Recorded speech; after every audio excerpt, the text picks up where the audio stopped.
Pick the Nintendo Shack and pray. Frederick from Fire Emblem Awakening says, yo.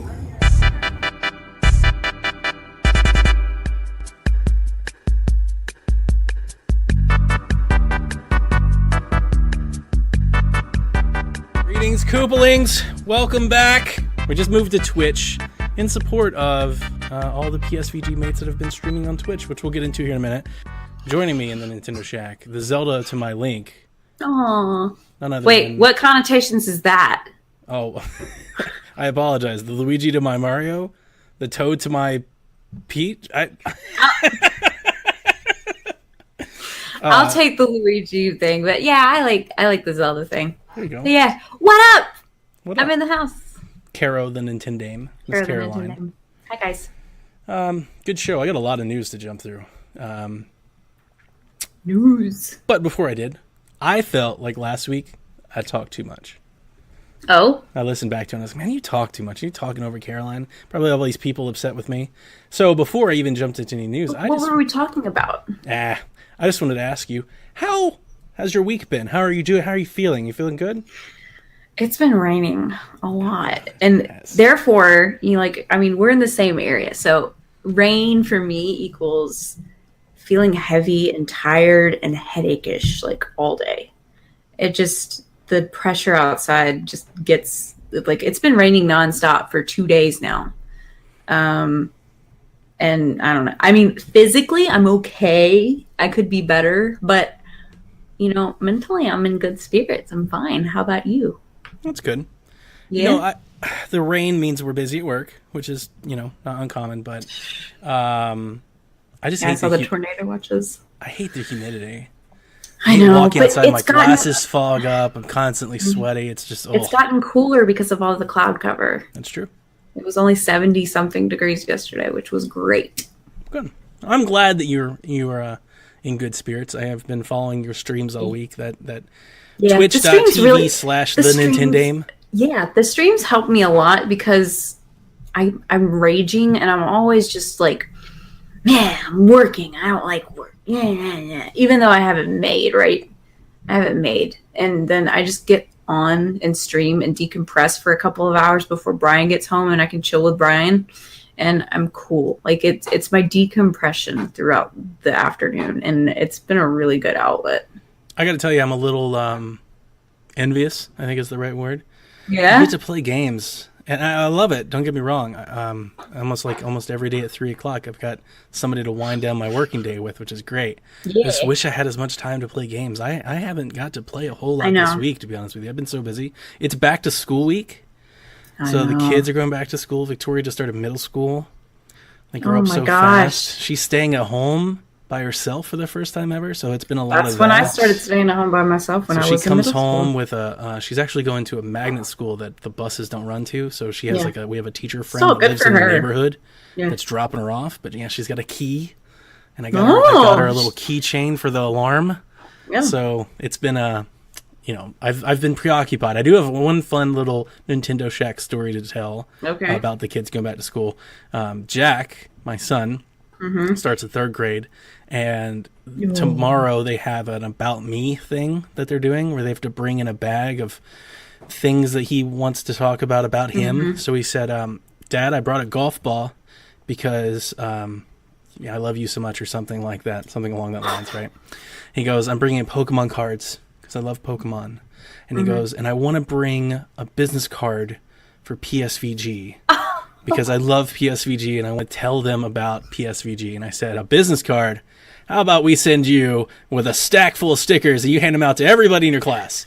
So I'm already getting in the free advertisements. Oh my gosh, he is a little angel. And my wife was like, what are you talking? Where am I? And he's like, he literally looked at me. He's like, you didn't make the top 3.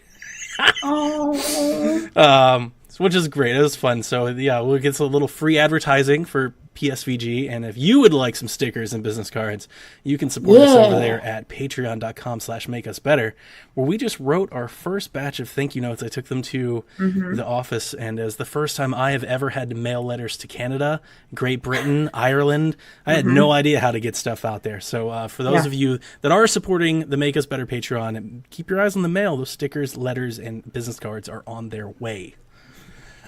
But now that we've gotten that out of the way, let's get into some news. And it's not an eventful week.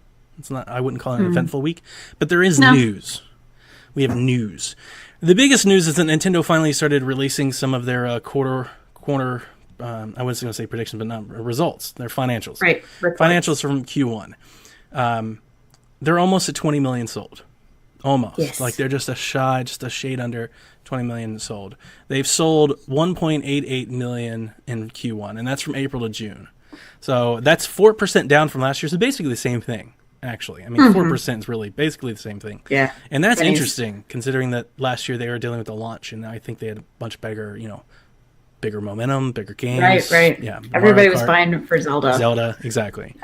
Yeah. They sold 18 million copies of Switch software physically in that quarter. Gosh. That's 120% increase from last year. Now that has a lot to do with the lineup, right? Right. We basically just had Snipper Clips, or no, we didn't have a Snipper Clips physically. Arms. We just had Zelda, Arms, and Cart at this point last time. Yeah. Yeah. So plus all the other stuff. You got to think new people are buying Switches. They're buying Zelda and all that stuff. So it's still a big number. They made $166 million this quarter in digital sales. Oh my gosh. It's just reaping cash. So Nintendo is doing just fine over there in the money department. So don't fear. They'll keep making games and game systems for us to play.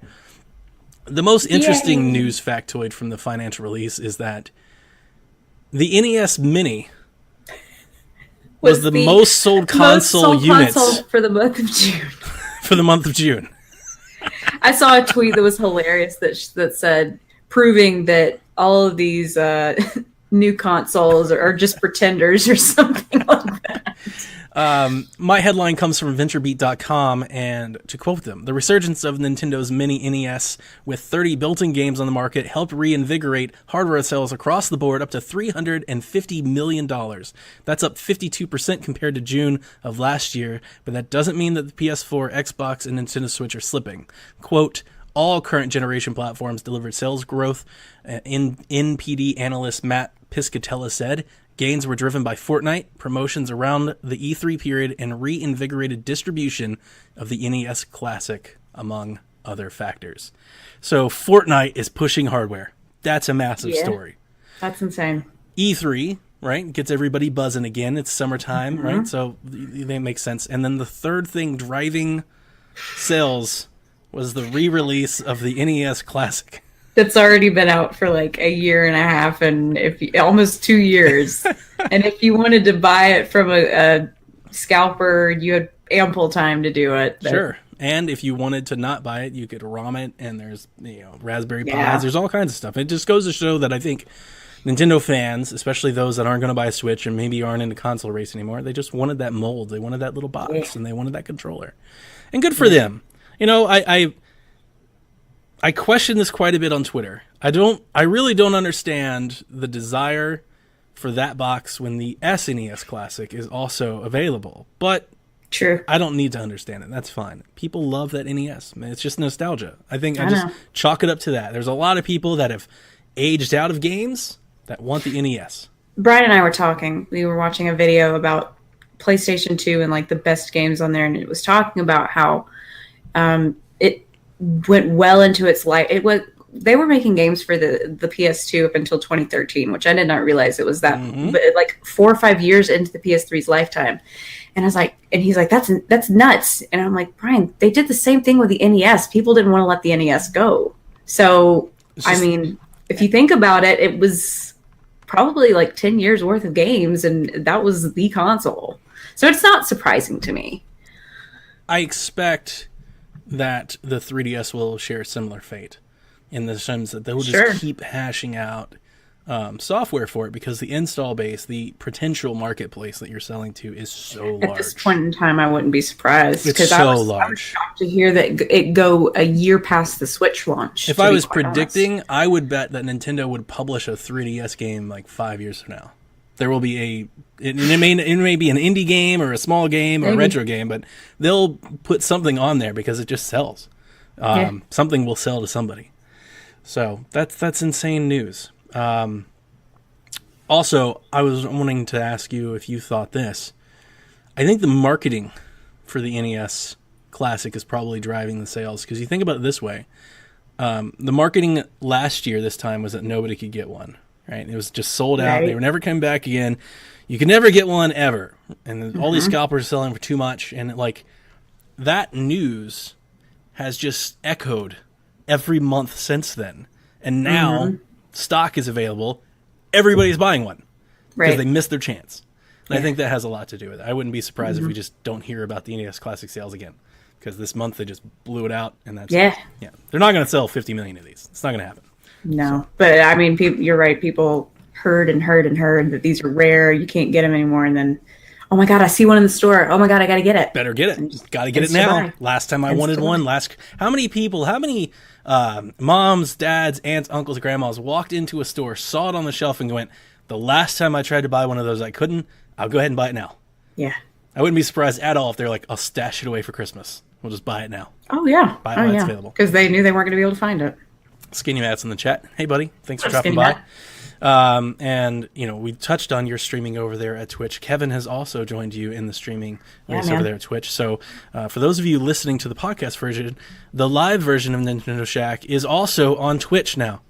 So we've auto-hosting all of our streamers on the team for Make Us Better and PSVG. So I just thought, what's a better way of adding more value, getting more eyes on all of us? Let's just take Shack over there too. So we're doing that. So bear with us if we have delays, audio issues, anything like that. Although Matt's talking to us, so it doesn't seem like anything's broken. So good stuff. Making sure I didn't delete anything. Oh, I had one more that came to us from Patrick Adams, I want to say. And Pat, man, if I've got your name wrong, please let me know. I want to say Patrick Adams. I should have written it down. I had written it down last week because he tweeted us last week and we didn't cover it. And I wanted to because I think it's fun. Bandai Namco revealed a game coming to Switch this year, last week. And Taiko Tatsujin, or as most people know, is like Taiko Drum Party. Yeah, or Drum Master, Drum Fun, and which is what this one's called. Taiko Drum and Fun, which is the Switch version. It has motion controls if you want to use them. It's like right and left, red and blue. And you think of like the Donkey Kong conga thing. You hit the drums to the beat, and you've got different stuff you can do. And then the cool thing about this is that it has Mario and Splatoon tracks, as well as a party mode for multiplayer. Oh, I didn't see the Mario and Splatoon tracks. There's Odyssey stuff. There's Splatoon 2 stuff. You can play all this stuff. It looks really fun. I know it's... I've never played one. I have heard of it before, though, before this announcement. I know it's very popular in Japanese arcades as an arcade cabinet. So that's another game to put on your 2018 list, potentially. Looks awesome. There's a really good trailer for it on Nintendo's Japanese account because it's very Japanese. In Japan, they're getting a drum accessory that we're not getting. It's also physical in Japan, and here it's just digitally. We're just getting digital. So it's all like you said, the arcade scene for that game is unbelievable. It's kind of like this generation's DDR. Kind of, yeah. That's what I understand it to be as well. Which makes me think we still have Killer Black Queen coming. Or Killer Queen Black, and I want to see that. I want to play that game. I think that's going to be interesting. It's got that Switch multiplayer wheelhouse, which we kind of have a question about, and I'm excited. I'm going to see if it makes any noise when it gets here. Before we move into any questions, I know you've been playing Octopath, but you started playing another game today that I want to hear about. You just played it. I just played it. I know. And I'm rolling my eyes because... Okay, so when you guys told me about this game, I was like, yeah, it's an indie title, and I've heard of it. I didn't realize that this is like a paranormal type thriller game that's pretty terrifying. I'm not a horror movie person. I'm not... I don't believe in ghosts, but I don't like ghost things. Like, it just unnerves me for whatever reason. Yeah. So there's like lines that I draw. Like, Halloween is okay if it's cute, but I don't do anything like crazy, like haunted houses stuff. I will not do it. So this game is, number one, very slow. And I understand why that is the way that it is. But I cannot forgive the 45 second to minute load times between screens. That Watching is your stream, it seemed like it was longer than that. It's abysmal. Yeah, it's really long, and I played it on Xbox. That's not the game experience. That's got to be the Switch experience because it wasn't that bad on other consoles. So it's something, and I know that even after I turned it off because I hadn't eaten in 8 hours and I was starting to get hungry and I was just my mind was drifting off. So I stopped playing it. I think I've got maybe another hour left in the game, from what I can tell. And ironically, this goes on sale for Limited Run Games is doing the physical edition that's going on pre-order tomorrow. Or today, if you're listening to this, it's on as of August 3rd. Go on Limited Run if you want to get it for the Switch. And I was like, well, if I like it, then I might get the physical copy just because, it's a novelty thing and I'm big on the physical collections and stuff. But having removed myself from it for an hour, even though I ate and I prepped myself for Shack and stuff, I've got anxiety from it. It really freaked me out. And I told Brian, I was like, I'm afraid I'm going to have nightmares from this game. Cause it's possess these characters and they have red glowing eyes and they're smoking and then they get thrashed around the screen and then they just drop. And no. So I know that you guys all like it, but I think it's just anxiety ridden and it's fearful to me. It's just something that, I would have paid the $5 for it. Would I pay $20 for this game? No, but it was $5 today and I ended up getting it, and I'd like to play it to completion for just completing its sake, and I want to uncover the mystery. But I've heard that Skinny Matt and Seth, and I think you were talking about how you can play it again for New Game Plus mode, and then to 100% that you have to do a whole bunch of other stuff. And I don't see me playing this again. I didn't 100%. I played my playthrough and called it a day. Skinny Matt chimes in. He says, it's not scary. Oxenfree is eerie. But see, eerie like that, I love the soundtrack. Some people find that scary. Yeah, that's just it. I love the soundtrack.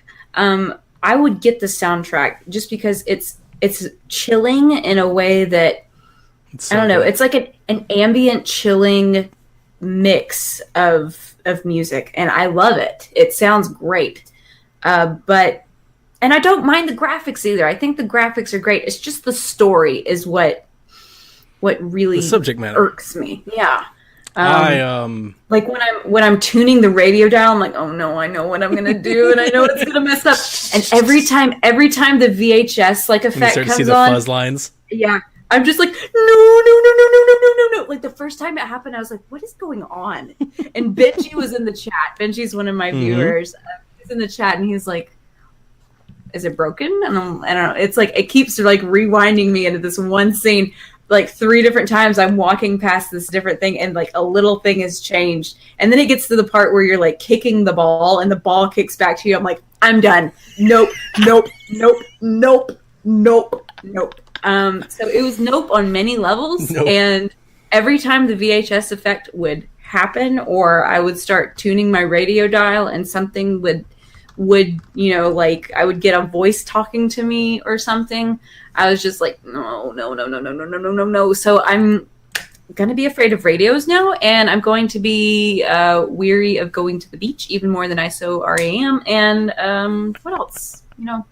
Everything. I'm just going to, avoid going outside. The biggest reason why I recommended Oxenfree to Caroline, more so than the fact that I really do love the game, is the fact that it's on sale.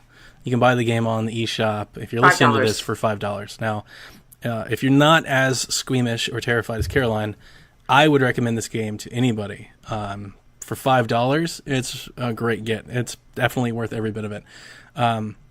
There's a lot I like the characters too. Like, I mean, I like the characters. It's just the story and the surroundings that it's just, I like when a character is possessed by a ghost and they flicker across different areas of the of the screen while that's going on. I'm like, I'm done. Like, I feel like that kind of stuff could actually happen, even though I don't believe in it. There's a lot of Eternal Darkness stuff in this game, and that's one thing that I really enjoyed. For those of you that may not know, Oxenfree is a walking adventure decision-based narrative game.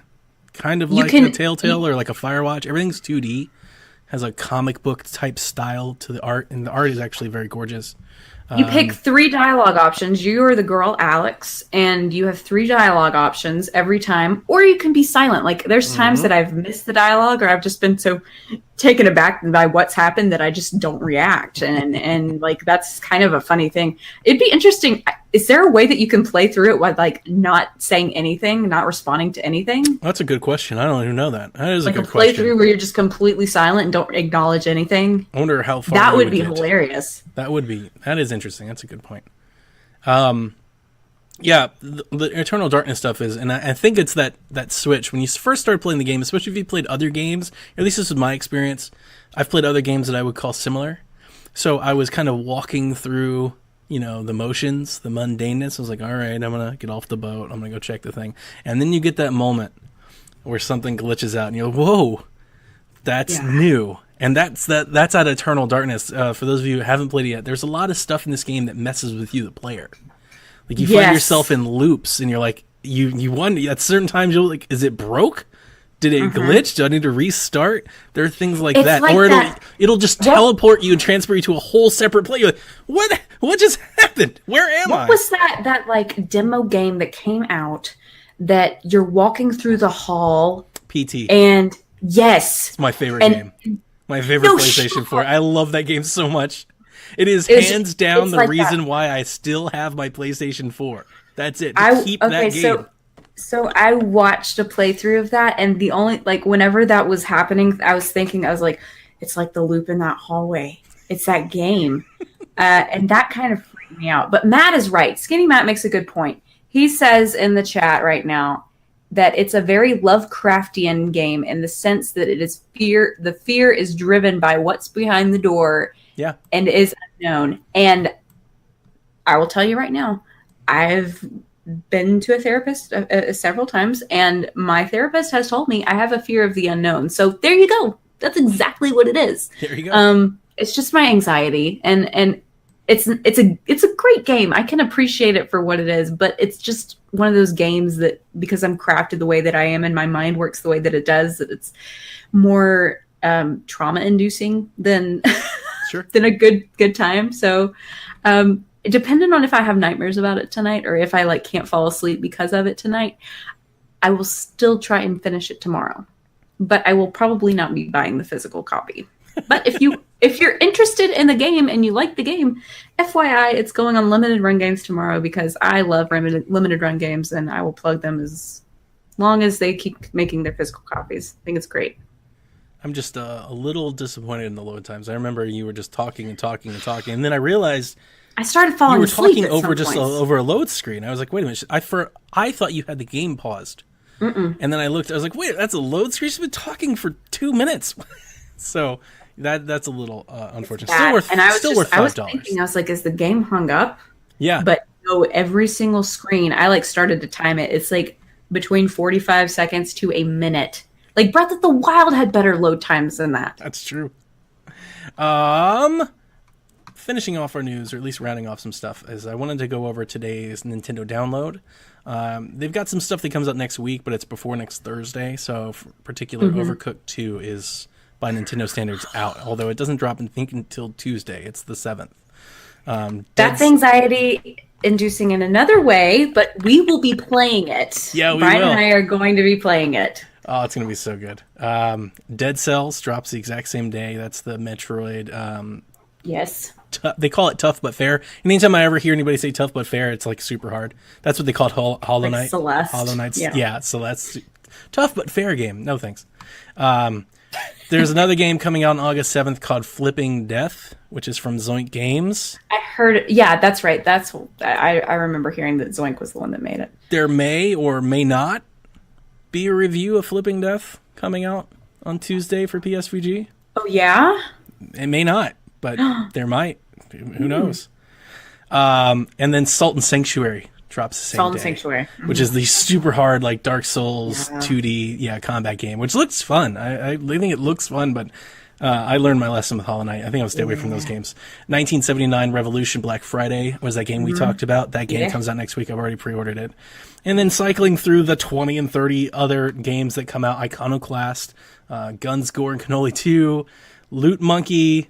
There's a Picross game. I know a lot of people like Picross. I like Picross. Super Blackjack Battle 2 Turbo Edition Card Warriors comes out on Switch next week. Oh, bless it. Oh, bless it. It has this, I actually might buy this one. What? So here's the thing. So, all right, let me explain. First off, it's only $6. So okay. That's not too bad. Second off, at one point in time, PSVG had a poker night for like a month. We played poker together. If I could maybe get somebody into this. Second thing, did y'all actually bet money? I don't think so. Not real money. But we had like an ongoing chip table. So like if you cashed out, you were out and next man was I don't know how to play poker, but I do know how to play blackjack. My kids like playing card games like blackjack and poker. So that's another interesting thing. And it has like this Street Fighter-y art style where you can pick different characters. Yeah, when it said like ultimate or whatever. I just think it sounds cool. All right, so here you go. Super Blackjack Battle 2 Turbo Edition. I mean, come on. You gotta love a game for having that. Somebody actually put that on the box. Turbo Edition. Introduces a roster of 12 very different characters, all competing to become the greatest blackjack player of all time, Caroline.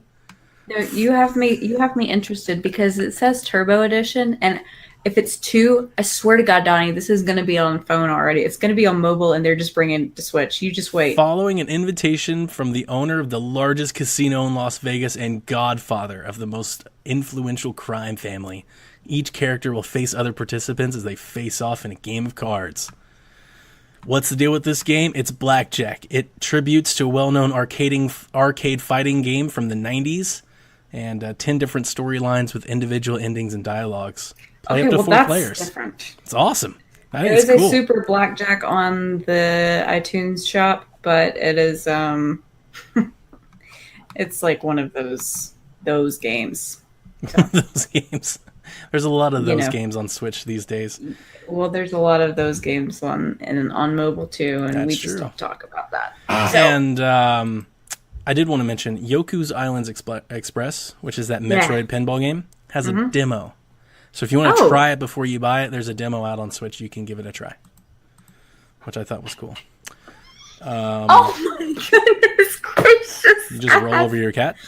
No, she just like was stretching and like clawing up my chair, and I was like, what's she trying to do? And I looked down, and there's a little face in my view, and she's like, hi! She just squeaked at me. Hey, sweetie pie. She probably wants to get up here with me. Before we move into some more questions, I did want to mention, I was going to do this last week, but I'll go ahead and get this out of the way today. If you wanted Sushi Strikers, which I'm holding in my hand here on the video, Amazon has them both on sale. They have the 3DS version on sale for $24.99 and the Switch version on sale for $29.99. I took my phone into GameStop and they price matched me. So I got Sushi Strikers on 3DS for $24.99 minus my GCU. So it's about like $21, something like that. So that's an interesting game. Let me know how it is, because I've been debating I'm going to get them eventually for collection purposes, but I am leaning more towards Switch. Kevin got the Switch version. The graphics are better on Switch. Every review I read said it was better on 3DS. Everyone. Almost every single one that I heard. There's something Kevin and I talked about. Something apparently like the game was designed around the stylus. Like the game was made for that. And then on Switch, you just kind of make do without it. I also wanted to mention that I got this bag. Ooh, that's a nice bag, dude. This messenger bag. It's PowerA's Nintendo Switch case. On Prime Day, it was down to, I don't know, $13, $15. It was on vacation. And if anybody was interested, it helped me when I was on vacation. I definitely liked it. It's a lot better than throwing my dock and my Switch in a case with my games and all the stuff in just like a knapsack or a backpack or anything like that. This was fantastic. Right. Not only is it a cool messenger bag that looks good, it's got compartments, but it also comes with a Nintendo Switch hard shell.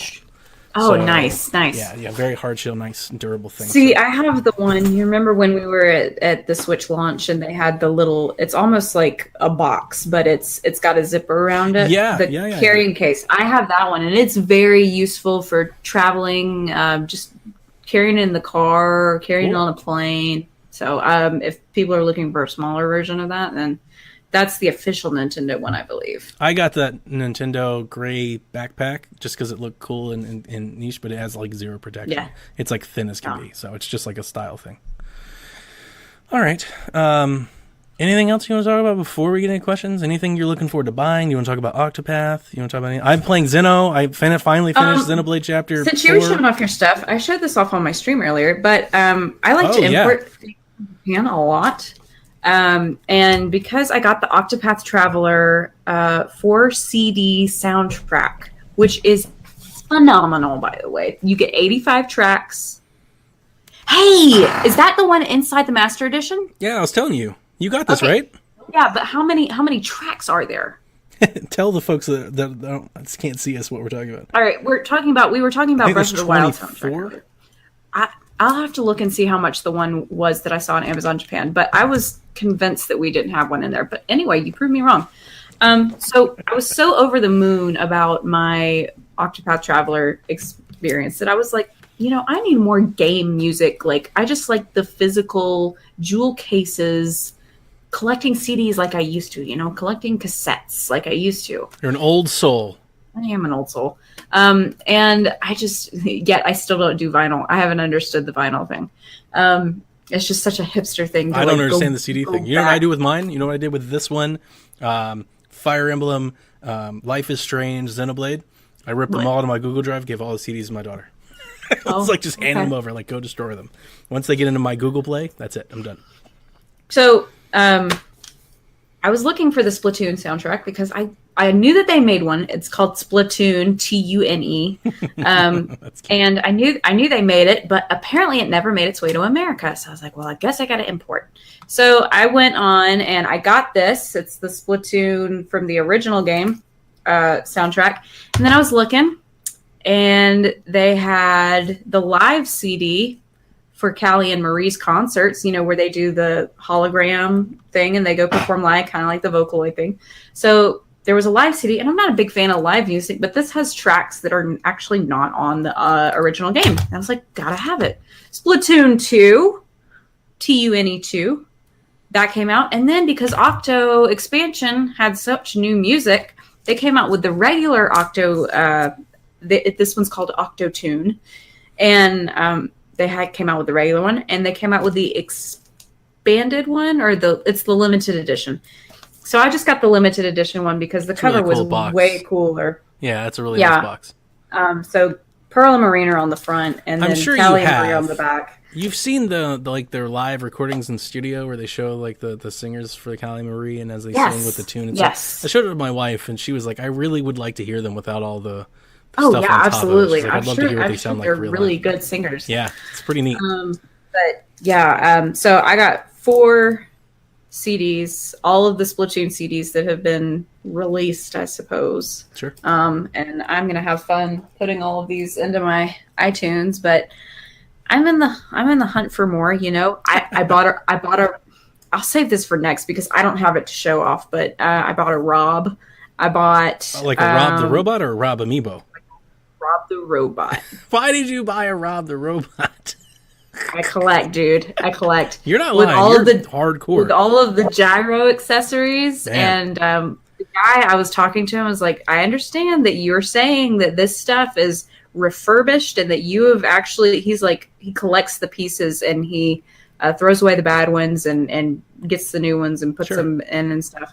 And he had these gyros, like for people that don't know, they're like these red discs that you used with the Gyromite game.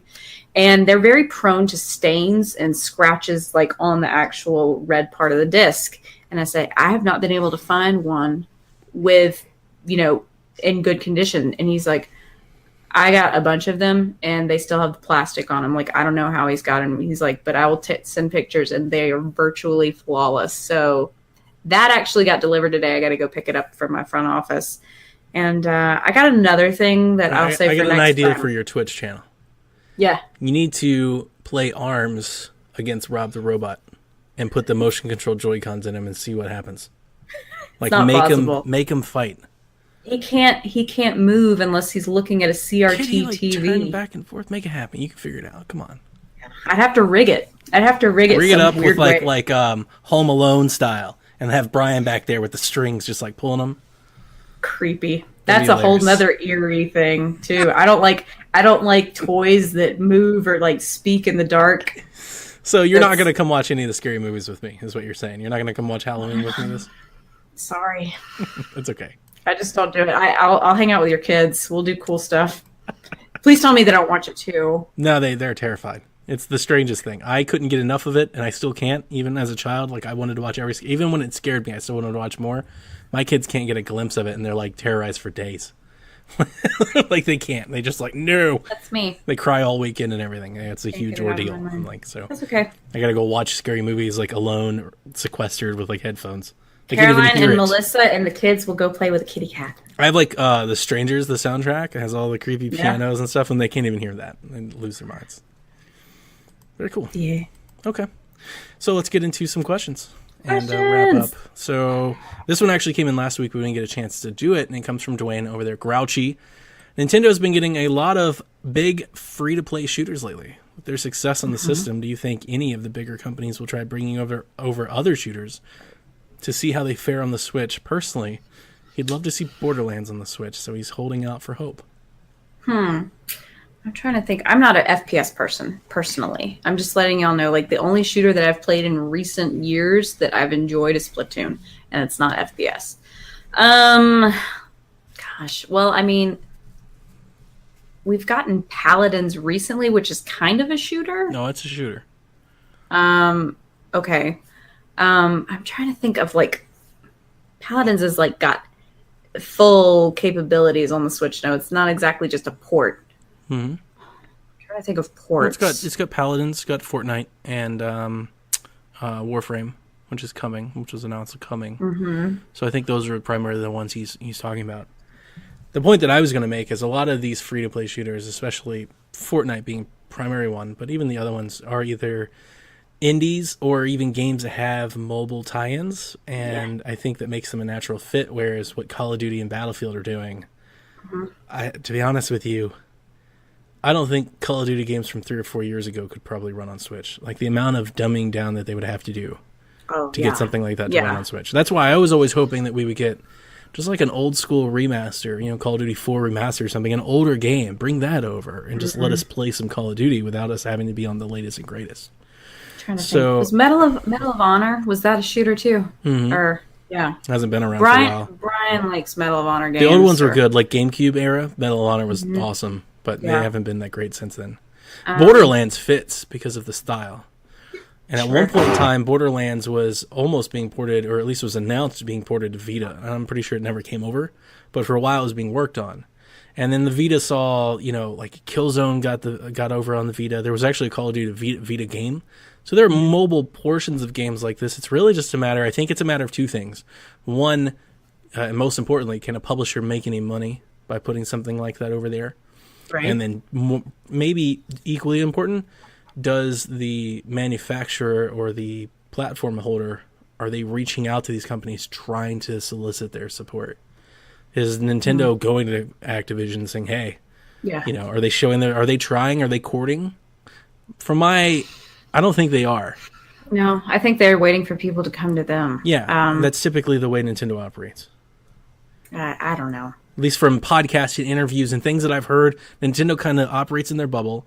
And, they do go out and they find indies and things like that. They have a very good, that relationship. When it comes to big titles, they're more or less, we'll make the platform will sell, and you will want to put your game on our platform. And that's kind of it. I'd put it this way. I don't think they're going to Activision asking for them to port over an old Call of Duty game to their platform. Oh, no. Yeah, they're not doing that type of stuff. They're not, trying to fill the gap. So I think what it's done is it's made a very good it's made an ample environment for a game like a Fortnite, like a Paladins, to succeed because they're not competing with Battlefield and Call of Duty and Battlefront. They don't have these big guys to go against. Right. So, I mean, even if you're, to be honest with you, I know this will never happen, but to be honest with you, if you're Microsoft and you paid all this money and you own PUBG, it'd actually probably make a lot of sense to get PUBG on Switch, just like you do with Minecraft, because on Switch, PUBG might actually have an audience because there's no Call of Duty and stuff there, right? There's no military shooter on Switch. There are all these sci-fi or comic-looking things. If you put PUBG on Switch, there's an audience for that. I don't know how big it is, but there's definitely an audience for it. I know that there's people that prefer PUBG over Fortnite, so you've got that outlet and that niche version or group of users that prefer that kind of style. Just a style thing. Yeah. So, and PUBG is so big, there's a market for it. You could even market it as, I would imagine that there's a PUBG player out there that loves it so much they buy a Switch just to play it portably. Sure. I mean, it's not a big market, but there's definitely a group of people that will do that. People that bought the Switch for Fortnite, of course there's going to be PUBG people. Absolutely. So I think Borderlands would be awesome. I mean, I love shooters. I really do like playing a shooter. I love a good, tight shooter campaign. Wolfenstein, I play Call of Duties, those types of things. I would love. I'm welcoming any and all of that. Get as much of that. It's an anxiety thing for me. Can't do it. Tom Servo so much. writes, and I have some history, or at least some background on this one, I'm pretty sure. Oh. Have you ever had to calibrate a controller on literally any other console than a Nintendo Wii, Wii U, or a Switch? I gotta think about this. You answer. Okay, so the background for this, I believe, is the fact that I have this third-party Nintendo Switch Pro controller that I've been trumpeting for a long time. I bought it off eBay out of Korea a year and a half ago. I actually mentioned Nintendo Guru ran into his OGO folks at E3, and they were promoting that they were bringing a controller to Switch. It's the exact same controller. What I've basically been able to find out is there is a company in Japan or Korea somewhere, the Sun Company something, or at least they're buying it. The company's called Sun something, and they're buying controllers from somewhere. Somebody's manufacturing the controllers to distributors, and distributors are selling them as their own products, and they're all the same. There's different molds. I think there's 3 different molds, but they're basically the same one. The one I have is an Xbox controller. It's an Xbox mold. Looks just like the Xbox One controller. Does everything but amiibo. I've loved mine. Mine's been fantastic. I bought it for $21. Oh, wow. It's great. It works great. Everything works great. So I've been... Wired or wireless? Wireless. Wow, for $21. Yeah, and you can buy them right now. I believe the last one I was checking with, ultimately what this is coming down to is I recommended the controller to Lucas. Lucas got a Switch, didn't like the Joy-Cons, wanted a controller, didn't want to pay $70 for a Pro controller. I understand that. So I said, hey, I really like this one. He bought it. The only issue I had was during the 5.1 update, but they patched it and they got it fixed. Right. Lucas reported that the controller the feedback was terrible. It wasn't working. The sticks weren't working, everything. I was like, oh man, that really sucks because I have literally put 80, 100 hours on mine and I've never had a problem. Once I got the patch, it's been great. But his stuff was performance based. So I asked him, did you configure the controller? He's like, what are you talking about? I'm like, in the Switch settings, you can go in there and configure sticks and buttons and you run through all these tests and everything. It's just kind of like a tuning program. He's like, I've never had to do that with another controller before. To be honest, I haven't either. But also, to be honest, I don't think I've ever bought a third-party controller for like. That's what I was thinking about. I was thinking if I'd bought a third-party controller, and the only one I can think of was the Wavebird, the Wavebird wireless controller for the GameCube. Because I don't think it was actually Nintendo. I correct me if I'm wrong on that. Like, it was a big Nintendo thing, and like everybody had one, but I don't think it was. And I don't remember calibrating that. And I played the crap out of that thing. I broke it. But yep, I have not had to calibrate a controller outside the 2008 or 2006. I bought a few cheap Wiimotes Nyko, Afterglow, things like that, things for the kids, things like that. But the Wiimotes you have to calibrate anyway. Like when you pair them and sync them in, you've got to calibrate. You got to, when you're playing Wii Sports and things, you got to put them down so they can calibrate and all that. So, I've never really had that issue. The Wii U, I never bought a third-party controller, and my Pro controllers work just fine. So, I mean, I don't really have an answer in terms of, I don't think so. I've never had to calibrate a 360 or PlayStation 3 controller. But even back then, I think I was doing a lot of wired stuff. Yeah. I had That's the thing too. Like the only wireless thing I had before the Wii was that Wavebird wireless controller for GameCube, and it ran on battery, so I don't ever remember it being. I don't know. I just don't remember. I'll have to look it up. That Bluetooth signal for the Switch that's using for controllers must be really easy to emulate because there's a bajillion controllers out there. You can buy all kinds of controllers. Everybody's got a controller. So. There's a lot. If you want to go digging, there's a lot. All the 8BitDo stuff, these things. There's all kinds of stuff like on Etsy, like from China, things you've never heard of. You can get real crazy. Oh, man, there's this one that I saw on Walmart that I posted. It looks like kind of like a boomerang, and then literally it's half blue and half red. Oh, no, I saw that when you posted it. It's the stupidest looking controller I've ever seen. I was like, this is dumb as can be. But yeah, that's the type of stuff that's out there. It must be really easy to emulate. So I still stand by my controller. And I'm happy to report that after Lucas did that, Lucas did tell me it got better. So that's good. That's good. Yeah, I'm glad it got better for him because I felt bad. I was like, man, I feel really bad. So anyway. It's that cheap. That's awesome. Oh, I love it. I really do. Dwayne also writes in this week, and he asked to recommend a few games that's dropped over the past few weeks because he hasn't been paying much attention because he's been busy. So, Caroline, got a few games you'd like to recommend? Octopath for sure. No doubt. This is like probably, I don't know, like up... I can't really call Xenoblade 2 my game of the year because it came out last December. So, even though I've played it the most this year... It's not like the 2018 game of the year. This game is thebomb.com. And if you're a JRPG fan like me and you love the grind, this is like everything you could ask for and like an outlet for a grinding JRPG. It's perfect. Let me be contrarian. We had somebody tweeted us 2 days ago with something that I actually am a little surprised I haven't heard more of. Somebody tweeted and said he really doesn't like the game. He doesn't like that it's so old school.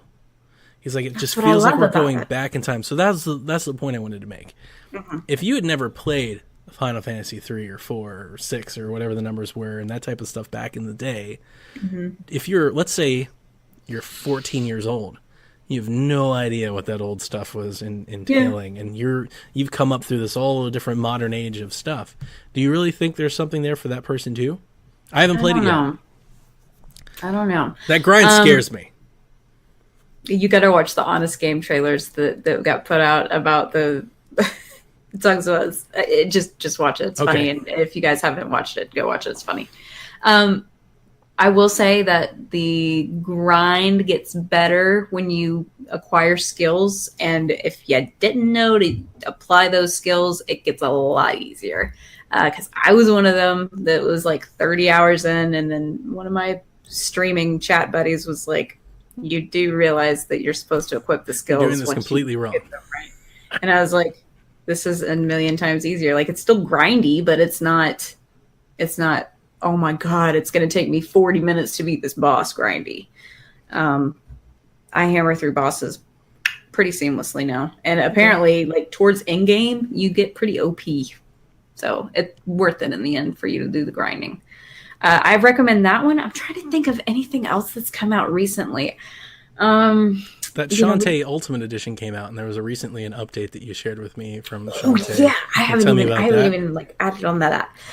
So Shantae Ultimate Day 1 Edition came out. Well, I mean, the original Shantae Half Genie Hero was out for the Wii U and previous generation, but it got ported to Switch.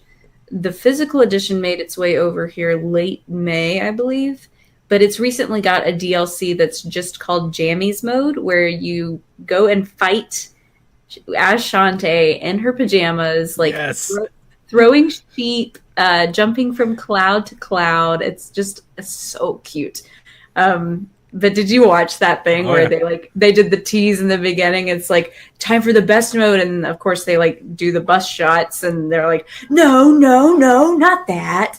And then in terms of the bus shots, I'll never forget the day I was playing that on Wii U. My wife walked in, and it was one of the scenes where she was in the bubble bath, and there's all the bubbles around, and she was like, "What in the hell are you playing?" That's awesome. I can see you doing it too. She doesn't like Bayonetta either, does she? Nope.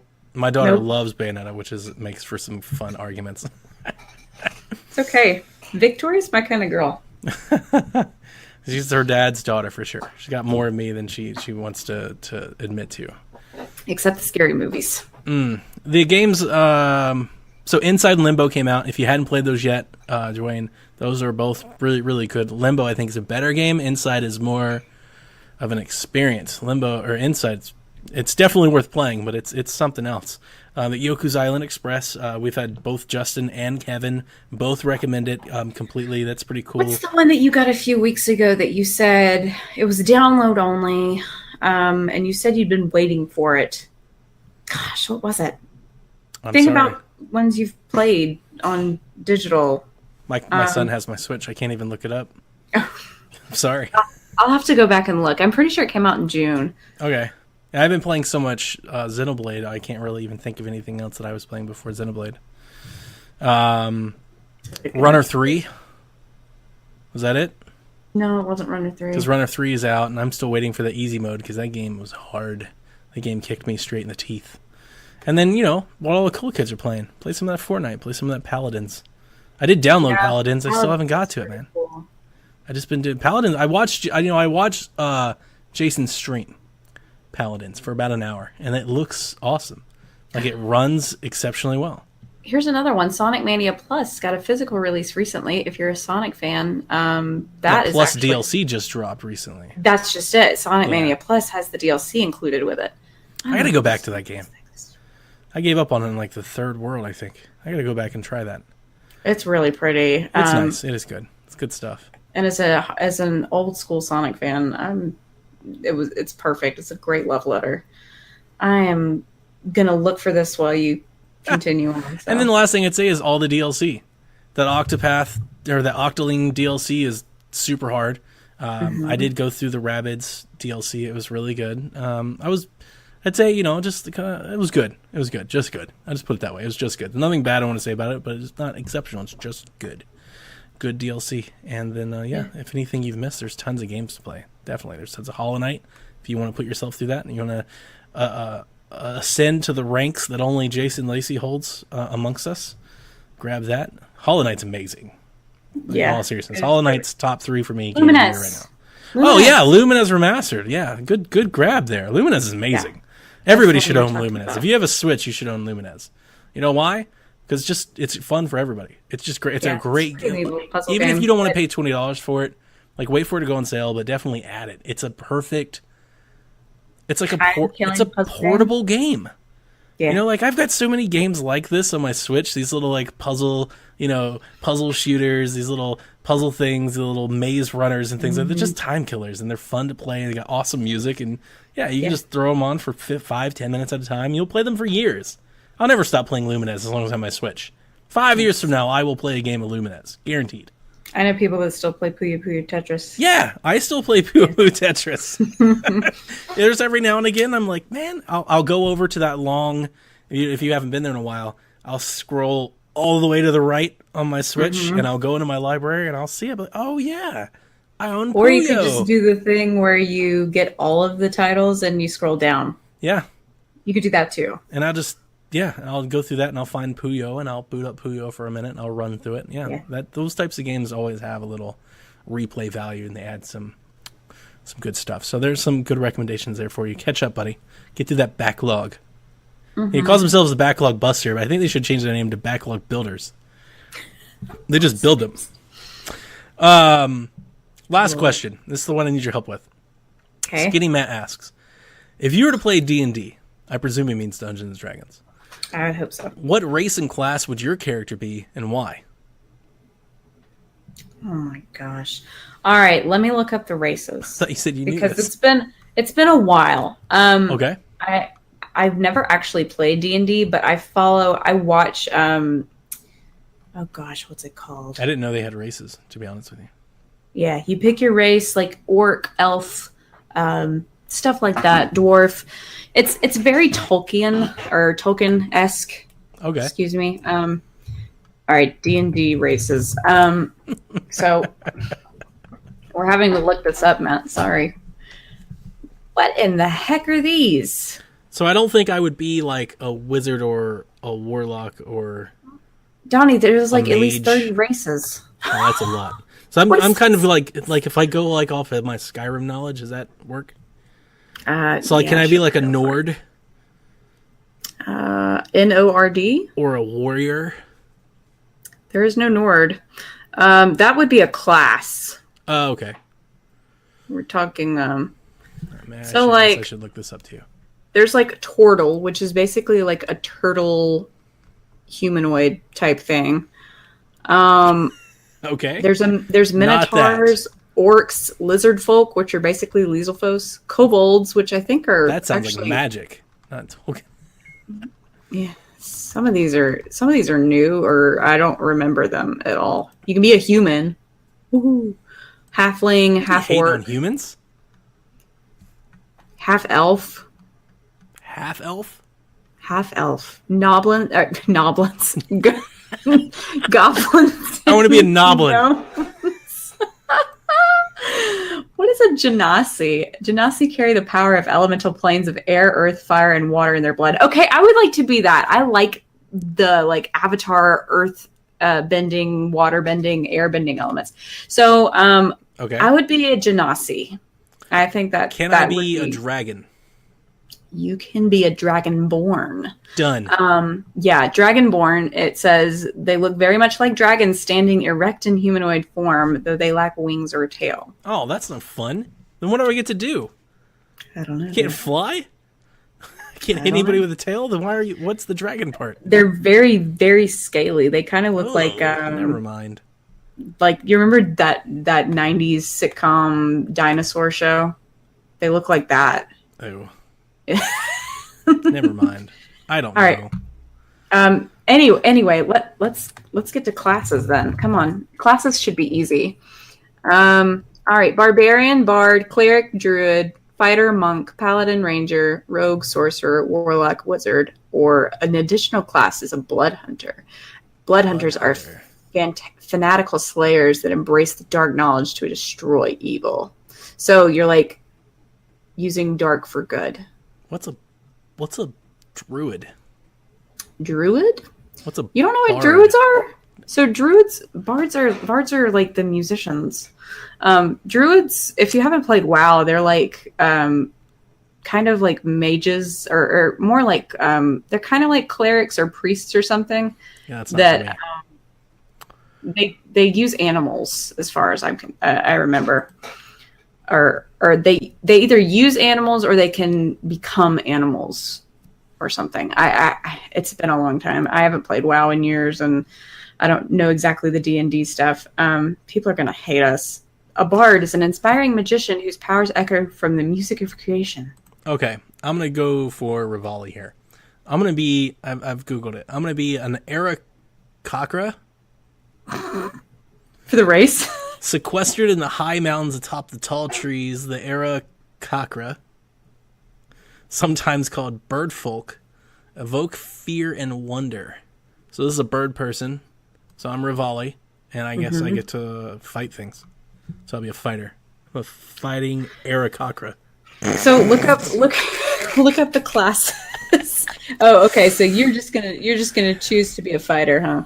Master of martial combat. I'm not going to do any religious stuff. I'm not going to do any peaceful stuff. I'm not going to tree hug anything. Like, that just leaves me to... I'm just like a dude. I'm just a warrior. I'm just a guy. I think I would probably be good as a wizard, especially if I were bending all sorts of elements and stuff, or maybe a sorcerer. But at the same time, I think like being a monk... Monk is a master of martial arts, harnessing the power of the body in pursuit of physical and spiritual perfection. Yeah, see, that sounds like a lot of work. I need to drink beer. I'm more like the Aragorn type. right? I'm just like, let's get this done. Be a barbarian then, a fierce warrior of primitive background who can enter a battle rage. That's Lobo. I'm not quite that. I'm not that rage-inducing. I'm more calm. I'm skilled in my tactics. I like the idea of a blood hunter, though. Dark magic for using it for good. Caroline, the elemental blood hunter. Yeah, whatever it was that started with a G. You don't even remember it. There you go. Genasi blood hunter. What a terrible way to end Shaq. Thanks, Skinny Matt. You've ruined the show. What a terrible question. I appreciate the question, but it's an awful question. We just showed that we have no idea about D&D. I don't know anything about D&D. I have listened and watched a few episodes of Critical Role, which is the voice actors. Matthew Mercer is the best dungeon master that's ever walked the face of the earth. I'm convinced. And if y'all haven't watched it, it's great. That's Ashley Johnson's thing, right? Yes. Yeah. Oh, I love her so much. Laura Bailey, Travis Willingham. So badly just want her. I want to meet her. Sign your book. Sign my book, please. Actually. Okay. Cute. So thank you for your question, Skinny Matt. I love all questions. And when he said this, apparently he just recently started playing. Oh. And, I've been talking to other folks in Devin and stuff like that. It sounds fun, I guess. I mean, if you've got that kind of time. Speaking of board games. Oh, dude, don't rub it in. I have this game. Oh, man, it looks great. This is the Fire Emblem. I believe it's like been renamed. Or at least on Steam, I've seen it called something different. This was the board game that a fan made. It's basically a board game translation of Fire Emblem Heroes. Right. On Steam Workshop, Tabletop Workshop, it's called Fire Emblem Tactics, which I think is a good name for it. Right. And I did get this game, finally. It's been a long road to get this to production. I played my first game of it. I want to play it a few more times before I stream it. But just to let anybody know, Nintendo fans, if you're interested in this Fire Emblem content, I do anticipate maybe this weekend kind of setting up some webcams around the table and recording me and Jack playing some games. Oh, that would be awesome, fun. dude. It's quite fun. Yeah. I was going to say, is it still available, or do you know? He told me the last we spoke, and I am a member of his Discord, so if you need the hookup, I got the hookup. He told me he had about 18 left. I might want to get one. It's a long, and I don't want to I know you get the FOMO. I don't want to pressure you into it. But the journey for him to get here. So for those of you maybe I know. if you don't know the Discord, for a long time, yeah. He posted about it. It got picked up by Kotaku. Kotaku ran an article because the art is fantastic. It looks just like Fire Emblem, and it went viral. He was taking pre-orders for the game because he was going to make them himself, and then he just got way too many, thousands. Yeah. So he had to shut it down. And then Nintendo got involved, and they got cease and desist. He had to talk to their attorneys and everything. Long story short, without naming him and all that, he low-key had it made in China and shipped. At cost that all of the funders backed. I actually backed out when all the legal stuff came. I was like, dude, this is too much. I want the game, but not that much. So he had a few people that backed out that didn't pay. So he has a handful left from that original batch. And he wrote me, and he was like, look, I know you wanted this. You stuck out as long as you could. I have 18 left. Do you want one? I was like, absolutely. So I'm happy that I got it. In my first playthrough, it's really fun. Caroline, not that I don't want to mislead you, but I will tell you, these vinyl Fire Emblem cards are sweet. And there's a lot of them. I know. They've probably got almost, if you think about it, characters in this. There's 300, so that's almost every character playable from every Fire Emblem game. Sadly, they have these things, and you'll see basically these little things that you put. There you go. Oh yeah, there's Lynn. So you put these in your little stands, and those are your characters on the play field. Okay. There's so many of them, and one of the major oversights in this game is that they didn't label the character cards that go on the stands. So you randomly draw characters from the deck to play as, and then you have to go find their stands. So you have to go sift through 300 of these little bitty things. Now they're in alphabetical order, and they send them to you. There's not really a warning that tells you not to get them out of order, so I won't do it then. I busted them open and started getting them all out of order immediately, and only to realize when I started to play the game what a mistake that was. Oh dear! And they send you this little cardboard thing that you can fold and glue together and whatnot. And I tried to do it, and the crafty in me was like, I destroyed it. So instead of doing that, what I did is I went and got myself some Ziploc bags, and I labeled them A to B. And here are all the characters whose first name starts with A or B. Wow. And that's a lot better. It's much faster. I'm sure. But it's cool. It's a neat little game. It has a weapons triangle. It has a roll advantage, like a luck thing. And basically the way you do it is you have a set of these land cards. Mm-hmm. You select an 8 of them out of there, a 6x8 field and random, and you put them on there. And certain character classes can traverse over certain terrain and certain ones can't. Mm-hmm. And then, lances beat swords and swords beat, like in that type of thing. And you roll and you go through it. And it's just Fire Emblem Heroes, physical literally form. Fire Emblem Heroes, yeah. That's it. And it's just Fire Emblem Heroes in physical form. It was fun. It was cool to get to introduce my son to it. Now, because it's a fan-made game, there was a big part of me, I told this to the creator, I was like, I really don't like that I can't pick my own army. And he was like, well, it's all meant to be fair. And I was like, I get that, but still, I want Corrin. I want Corrin on my team. So my son and me have been messing around the rules, so basically, we've been doing this thing where we both pick 2 and then randomly draw the rest and play that way. So we kind of have like our 2 commanders for our armies and we play that way. And we've been messing around with it. Like I said, before I make a fool of myself and play it online for other world to mock me, basically Devin, I want to make sure that I understand the rules completely, because the rules are a little hard to understand because they all fit on this little bitty card. Those are the rules. Oh, dear. Yeah. That's okay. So I just want to get some more, because we've already asked questions. We've already had questions, like, how does this work? And it's cool that he's so open. I've even pitched to him possibly coming on board with VD. If he wants to tell a story, he may not want to. So don't get your hopes up. He may not want to for legal reasons, which I completely understand. Completely understand. Definitely don't want anybody getting sued. But I am forever grateful that, 1, he thought of me after so many months, and 2, the quality put into the production of the box. It looks great. It looks absolutely wonderful. The cards are like vinyl. They're legit. They're solid. It's really good. It's really good. Mm-hmm. Anything else? No, man. It's been a week. It's been a week. That's the title of the show. Nintendo Check 41. It's been a week. It's been a week. I like that. Thank you. Or Caro was afraid of video games. Oxenfree. Yeah. I would not call Oxenfree a scary game. It's funny that you were like, it's terrifying. I'm like, PT's terrifying. Oxenfree's not that bad. It's pretty scary for me. Like, even as cute as it is, but we gotta get you to stream Outlast on Halloween then. That's on Switch. Outlast? Outlast is a game where you view the entire game through a video camera, and you have to find batteries for the video camera, or you can't see in the dark. And it's like Nemesis. Like there's a monster chasing. Oh, come on! This is how Halloween. You're streaming. Hell no! It's Halloween. You have to stream a scary game. We all stream scary games. Halloween. What are you going to stream on Halloween? Well, let's see what day Halloween... Dude, don't even get me started about Animal Crossing. Halloween is on a Wednesday, so I will not be, doing anything. So, maybe. The cool thing that I've wanted to do on Halloween that I'm pretty sure I'm not going to be able to do this year because we've already bought our costumes is I would love to stream me playing a game on Halloween, on my porch, while other people come up to get candy. Oh, that would be cool. Yeah, that was my idea for last year. Maybe I can do it this year. Maybe. We had more trick-or-treaters in the neighborhood last year than we did before, but I have don't let anybody take your Switch. I have matching costumes for myself, my kids, and my wife this year that have already been purchased. We're going as the Stranger's family. Oh. So I'll be the guy, and my daughter will be Dollface, and my wife will be the other killer. So. Wow.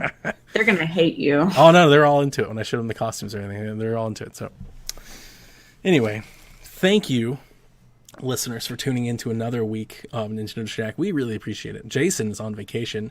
He sends his no, he doesn't. He's happy he's on vacation. He's living up at the beach. He doesn't care at all. He actually posted in our Discord while it was on. Damn, can't even gather bandwidth to pull up the stream.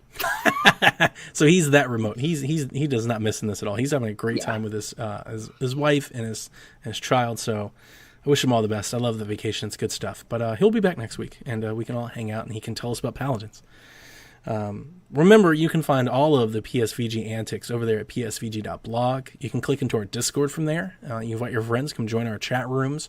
You want to kill some time at your day job, talking about video games, some cool, awesome people. All of us at Make Us Better there, patreon.com/makeusbetter. And if you really need to, you can follow all of us on Twitter at PSVG. Follow me on Twitter at Play Nintendo, or you can follow Caroline on Twitter at The Nintendame. The Nintendame. Where she's publishing all of her streams. You're killing it on the streams, and thank you so much for doing such a good job. We're promoting it, we're getting you there. I'm doing it every day. I'm just like, it's my outlet, and I don't know, I just want it to succeed. So that's why I'm putting all the time. I like watching your streams. You're good at it. Mo's good at it. I think there are certain people for streams. Lobo's pretty good at it, although Lobo screams a lot. But if you're into shooters, I think it works. Like when you're watching him play Titanfall 2, I've got to play the certain games in order to start screaming. Like today, I did like kind of scream, just like as not as in like rage, like yeah, that was fun to watch, and then that's the fun part for the audience. For me, it was fun, even if it wasn't for you. Yeah, I can only imagine what happens when like Animal Crossing comes out. You just like stream that for like 8 months, and that's it. That's all you do. I'm never gonna stop. Ever. Brian will never see me again. You guys will just have to deal with me not being on podcast ever again. Just like Dorito bags and stuff laying everywhere. I'll start getting like, super sallow in the face just because I'm losing all the weight. Oh, man. That's good stuff. All right. Well, that's it this week for Shaq, ladies and gentlemen, boys and girls. We, again, appreciate it for you when you tune in to the show and all of the other shows over there, Port of Video Games and OT and PSVG Podcast, which has got, I believe, Seth and Josh on this week, which is fantastic and exciting. My last pitch to everybody, if you would, be so kind, go check out our other members and their podcasts from Make Us Better, the community. The Trophy Room with Joseph Moran, Mr. Bad Bit, If We Ran Nintendo with Sean Capri, Nintendo Guru, and Jason Lacey, and then We the Gamer Cast, Sean Capri, where he does a sweet hang on the internet. He grabs a gamer out of the sea of gamers, does a nice little long-form interview, and I've always loved it. It's one of the best video game podcasts you can listen to. Awesome. So if you're not listening to those already, go add them to your feeds. Make sure you catch up not only in everything that we are doing, but everything our Potter family is doing. So that's it for us, and thanks for tuning in.